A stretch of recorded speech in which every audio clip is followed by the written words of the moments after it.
بسم الله والصلاة والسلام على رسول الله السلام عليكم ورحمة الله وبركاته maanta oo ay taariikhdu tahay 15 bishii afraad 2018 maalin axada waxaynu halkan ku diyaarinaynaa tix gabaya oo la yiraahdo xaalmarin tixdan gabaya ee la yiraahdo xaalmarin waxay ku biiraysaa oo ay ka daba tagaysaa tixii fara badnaa iyo baaqyadii isdaba joogga ahaa ee lagu xaalmarinayay guud ahaan hablaha Soomaaliyeed gaar ahaan qayb ka mid ah hablaha Somaliland taasoo gadaafo iyo afxumo loo geystay cirdigooda iyo sharaftooda wax laga sheegayo suugaanta Soomaalida markaynu eegno in badan daraasad ku samaysa ama aad soo akhrido hore looma arag manay dhicin abwaan ama qoraa ama suugaanyahan si gaar ah ugu ataagay oo attack personal ku sameeyay shakhsiyaad gabdho ah waliba hablaha hooyooyina suugaanta Soomaalida marnaba may dhicin hadda laakiin waa la hayaa buuga sooyaal iyo qoraagiisa ayaa arintaa jideeyay haddii aan wax laga qaban oo arintaa imika aan si degdeg ah wax looga qaban lagana daba tegin buugaana la tirtirin ciddii tirisay gefka iyo afxumada na ku qortayna aan wax laga qaban waxay dhici doontaa inuu sunno xun noqoto oo ay dadka Soomaaliyeed u jidayso nin waloo liitaaba inuu hablaha caydooda iyo aflagaadadooda iyo wax ka sheegooda oo qoraallo iyo suugaan ka sameeyo la isuguna jawaabi doono taas waxay markaa u baahan tahay in wax laga qabto si aanay arrintaasi taariikhda u gelin buugaana la tirtiro ciddii tirisay ee dhibta iyo afxumada geysatayna wax laga qabto saasay arrintu ku qurux badan tahay waxa kale oo iyaduna xusid mudan hablaha gidaafada iyo afxumada loo geystay oo iyagana taariikhdooda garanayno oo aan geyn gefka iyo afxumada loo geystay iyaguna aan geyn oo taariikhdooda si fiican ay Soomaalidu wada garanayso taasina ay tahay gef iyo meel ka dhac qaawan oo loola tagay hablaha cidigood iyo sharaftoodii sidaa darteed ayaynu markaa tixdan gabaya ku diyaarinay xaalmarin la yiraahdo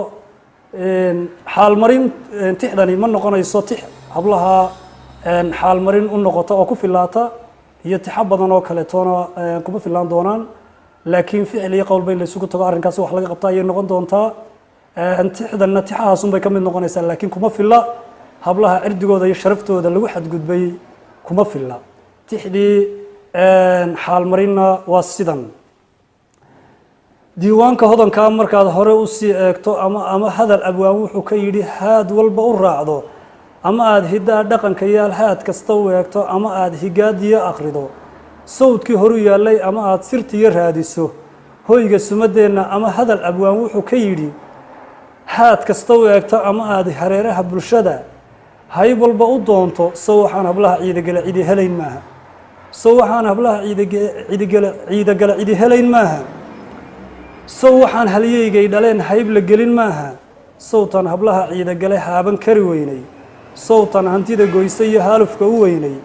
sowtan habeen iyo dharaar hareerta meeraynay sowtii haraadka iyo surmiga hirigta loo jiidhay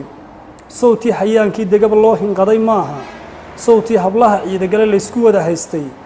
sowtan habeenada dhaxnaan hawdka miranaynay sowtii hablaha ciidagale laysku wada haystay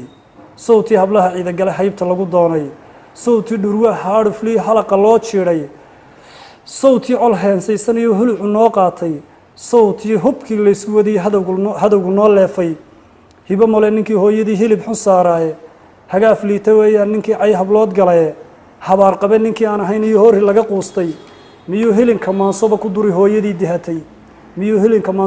hooyadii dihatay hawraarta gabay kala qurxoon iyo hees la tiriyaaye haddii aad hogseeg tahay marbaad hoosu daadegiye markaasaad hilbaha kala qashaa hayb walaalaahe markaasaa hubkiiyo laysu guran hoote xoog badane markaasaa hayiin iyo dayiin hoydu wada yeedhi markaasaa dhurwaa hororayhii haadku geylamiye markaasaa hayay iyo baroor hoogaydii badanne adiguna dabbaad hurinaysaa hilin la soo dhaafay